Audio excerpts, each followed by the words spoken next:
പിന്നെ നടന്നൊന്നും എനിക്കറിയില്ല സാർ. മൈഥിലി പ്രദീപിനെ പ്രതീക്ഷിച്ച് നിന്നായിരിക്കും അല്ലേ? മാലയുമായി പോയ താനും ആ പെൺകുട്ടിയെ കണ്ടിട്ടുണ്ടല്ലേ? അർദ്ധരാത്രിയിൽ നടന്ന തിരുവാഭരണത്തിന്റെ ഇടപാട് കണ്ട ഏക സാക്ഷിയായിരുന്നു ആ പെൺകുട്ടി. പിന്നെ ആ പെൺകുട്ടിയെ ജീവനോടെ ആരും കണ്ടിട്ടുമില്ല. പറയൂ, ആ കുട്ടിക്ക് എന്ത് സംഭവിച്ചു? എങ്ങനെയാണ് അപകടം സംഭവിച്ചത്? സ്റ്റെപ്പിൽ നിന്ന് ആ കുട്ടി എങ്ങനെ വീണു? വേലു സൂചി കണ്ടിട്ടില്ലേ? തുന്നുന്ന സൂചി. അതിന്റെ ദ്വാരത്തിന്റെ ഇടപോലും ഉണ്ടാവില്ല രക്ഷപ്പെടാൻ. അതുകൊണ്ട് ഉള്ള സത്യം പറഞ്ഞാൽ വേലുവിനും സുഖം, കേൾക്കുന്ന ഞങ്ങൾക്കും സുഖം. പറവേലു. കേട്ടില്ലേ? പറയണോ? പറയാ സാർ.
വേലു മൈഥിലിയെ പേടിപ്പിച്ചു എന്നുള്ളത് സത്യം. പക്ഷെ അവൾ കാൽ തെറ്റി വീണു എന്നുള്ളത് നുണ. ഈ ഫോട്ടോയിൽ കാണുന്ന പോലെയാണ് ബോഡി ഇവിടെ കിടന്നിരുന്നത് എന്നല്ലേ വേലു പറഞ്ഞത്? ആമാ സാർ. മാറ്റമൊന്നുമില്ലല്ലോ. ഇല്ലേ വിക്രം,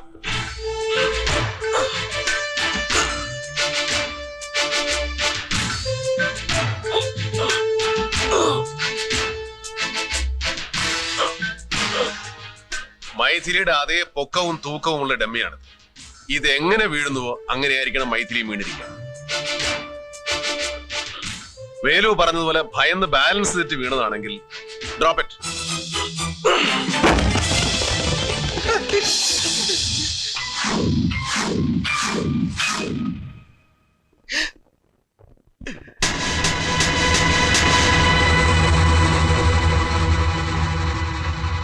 വേലൂര് കാര്യം മനസ്സിലായില്ലേ? മനസ്സിലാക്കി തരാം. 5.5 അടിയിലധികം ഉയരമുള്ള ആ പെൺകുട്ടി 2.5 അടി വീതിയുള്ള സ്റ്റെപ്പിലൂടെ എങ്ങനെയാണ് ഉരുണ്ടുരുണ്ട് കൃത്യമായി താഴെ വന്ന് വീഴുക? ഒരിക്കലും നടക്കില്ല വേലു. എങ്ങനെ വീണാലും ഈ ഫോട്ടോയിൽ കാണുന്ന പോലെ വീഴില്ല. ഈ സ്റ്റെപ്പിനോട് ചേർന്ന് ദാ ഇതുപോലെ ഒരിക്കലും കിടക്കില്ല. ഇനി യഥാർത്ഥത്തിൽ എന്താ സംഭവിച്ചെന്ന് ഞാൻ പറയട്ടെ. വേലു പറഞ്ഞതുപോലെ സ്റ്റെപ്പിൽ നിന്ന് വീണിട്ടല്ല ആ പെൺകുട്ടി മരിച്ചിരിക്കുന്നു. മറിച്ച് ഈ വീടിന്റെ തന്നെ മറ്റേതോ ഭാഗത്ത് വെച്ച് അവൾ കൊല്ലപ്പെട്ടു. അതിനുശേഷം ബോഡി ഇവിടെ കൊണ്ടുവന്നിട്ടു. അതല്ലേ സത്യം? ഇനി എന്താ നുണ പറഞ്ഞാൽ കൂടച്ചക്കയേക്കാൾ കൂടുതൽ കൊടയും. നടന്ന എന്താണെന്ന് പറയൂ. എവിടെ വെച്ച് എങ്ങനെയാ പെൺകുട്ടി കൊല്ലപ്പെട്ടു? സൊല്ലു വേലു, സൊല്ലപ്പാ. സാറ് പറഞ്ഞത് ശരിയാ. എന്റെ രൂപം കണ്ട് ഭയന്ന് അവൾ ഓടി. പക്ഷെ സ്റ്റെപ്പിൽ വീണില്ല. പിന്നെ സ്റ്റെപ്പ് ഇറങ്ങി പിന്നെ ഓടി.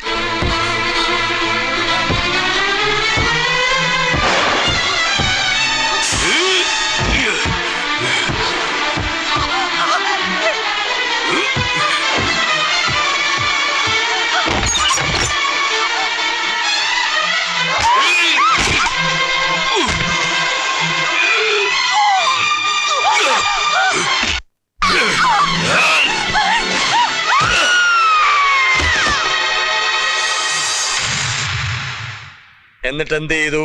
ഭയന്ന് ബാലൻസ് തെറ്റി വീണ് മരിച്ചതാണെന്ന് ആളുകൾക്ക് തോന്നാൻ അവളെ ഇവിടെ സ്റ്റെപ്പിന്റെ സോട്ടിലിട്ട് പിന്നെ നേരെ കുളത്തിൽ പോയി കുളിച്ച്. ഇപ്പോഴും മുഴുവൻ അങ്ങോട്ട് ശരിയാകുന്നില്ലല്ലോ വേലു. കുറച്ച് ശരി, കൂടുതൽ നുണ. അല്ല സാർ. ആണ് സാർ. അതുപോട്ടെ, പൂജാമുറിയിലിരുന്ന് മാലയെടുക്കാൻ വേലു എങ്ങനെയാ വീടിനുള്ളിലേക്ക് കയറിയത്?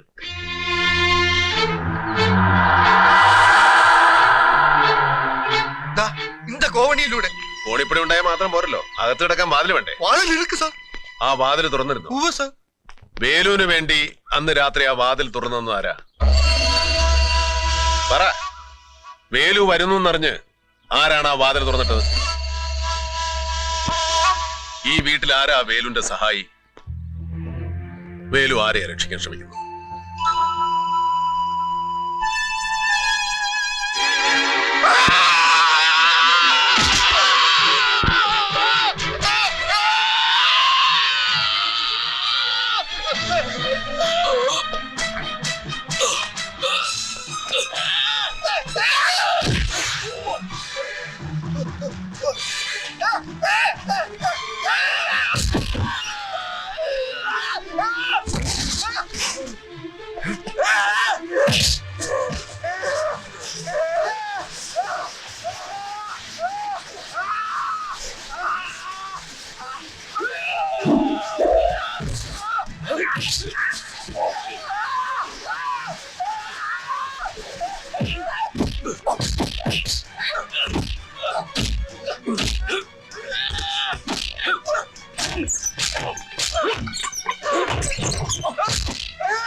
വേലു, ഈ വീട്ടിൽ ആരാ നിന്റെ സഹായി?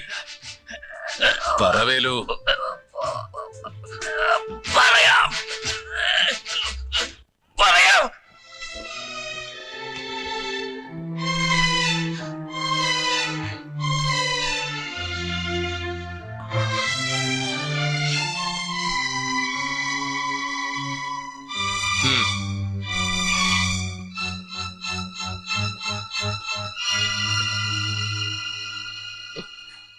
മൈഥിലി എന്തോ വേഷം കെട്ടി പേടിപ്പിച്ചു പറഞ്ഞല്ലോ. ഇതിനു മുമ്പ് ആരെങ്കിലും ഇങ്ങനെ വേഷം കെട്ടി പേടിപ്പിച്ചിട്ടുണ്ടോ? ശങ്കരേട്ടന്റെ ഭാര്യ ഉഷയെ. കൃഷ്ണൻ നായർ പറഞ്ഞു ഉഷയെ പേടിപ്പിക്കാൻ, അല്ലേ? വേലുവിന് കൃഷ്ണൻ നായർ എങ്ങനെ അറിയാം? എന്നെ അണിമംഗലത്ത് കൊണ്ട് ചേർത്തത് കൃഷ്ണൻ സാറാണ്. പണ്ട് ഇടയ്ക്ക് പൈസ ഒക്കെ തരാറുണ്ടോ? തരും. ഉഷയെ ഭയപ്പെടുത്തിയാൽ എന്ത് തന്നു? 500 രൂപ. ഉഷയുടെ മരണം മെഡിക്കൽ നെഗ്ലിജൻസോ വെറും കയ്യബദ്ധമോ അല്ല, മുൻകൂട്ടി തീരുമാനിച്ചുറപ്പിച്ച കൊലപാതകമായിരുന്നു. വളരെ സമർത്ഥമായി നിങ്ങൾ വേലുവിനെ ഉപയോഗിച്ചു. വീഴ്ചയിൽ ആ സ്ത്രീ മരിക്കാത്തതുകൊണ്ട് ആ കർമ്മം നിങ്ങൾ നേരിട്ട് നിർവഹിച്ചു, അല്ലടോ? എന്ത് ലാഭത്തിന് വേണ്ടിയാ നിങ്ങളത് ചെയ്തത്? അണിമംഗലം കുടുംബത്തിന്റെ ഭൂരിഭാഗം സ്വത്തിന്റെയും, അതായത് 70% അവകാശി ശങ്കരേട്ടനാണ്. ശങ്കരേട്ടനാണെങ്കിൽ കുട്ടികളില്ല, ഭാര്യ നിത്യരോഗി. അവരെ ഒറ്റയടിക്ക് ഇല്ലാതാക്കിയാൽ? അതല്ല, ഉഷ അവരുടെ അടുത്ത ബന്ധത്തിൽ നിന്ന് ഒരു കുട്ടിയെ ദത്തെടുക്കാൻ തീരുമാനിച്ചു. അവര് വളരെയേറെ നിർബന്ധിച്ചത് കൊണ്ടാണ് ശങ്കരേട്ടൻ അതിന് സമ്മതിച്ചത്. അതോടെ 70% സ്വത്തിനും പുതിയ നാഥനായി. ആകെ ഒരു ശല്യം ആ സ്ത്രീ ആയിരുന്നില്ലേ? ആ ശല്യം കൂടെ നീങ്ങി കിട്ടിയാൽ ശങ്കരേട്ടനെ തുള്ളിക്കാനുള്ള താളമൊക്കെ ഡോക്ടർക്ക് അറിയാം. ഹോസ്പിറ്റലോ റിസോർട്ടോ ചുളുവിലേക്ക് എന്താ സഹായിച്ചുകൂടാത്തത്? എന്തൊരു ജാതകമാടോ തന്റെയൊക്കെ. ഇനി പറ, മൈഥിലിയുടെ മരണവുമായി നിങ്ങൾക്ക് എന്താണ് ബന്ധം? സത്യമായിട്ട് ഒരു ബന്ധവും ഇല്ല സാർ.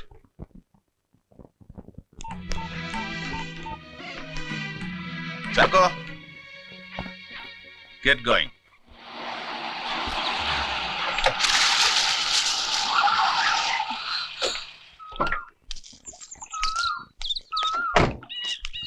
ക്ഷേത്ര ദർശനമൊക്കെ കഴിഞ്ഞോ? കഴിഞ്ഞു.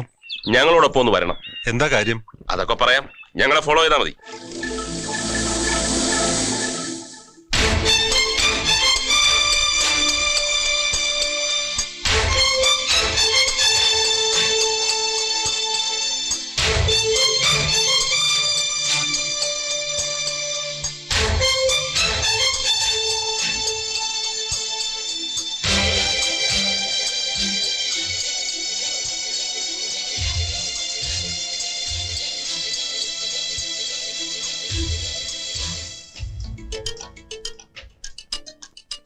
CBIക്ക് കിട്ടിയ വിവരം അനുസരിച്ച് മരണം നടന്ന ദിവസം രാത്രി അണിമംഗലത്തുണ്ടായിരുന്നത് 5 പേരാണ്. അതിൽ മൈഥിലിയെ ഒഴിവാക്കിയാൽ ബാക്കി അനിത, രശ്മി, ലക്ഷ്മി അമ്മ, മായ. ഈ പറഞ്ഞ 4 പേരുടെയോ അല്ലെങ്കിൽ പുറത്തുനിന്ന് ആരുടെയെങ്കിലുമോ സഹായം ഈ കേസിലെ പ്രതികൾക്ക് ലഭിച്ചിട്ടുണ്ട്.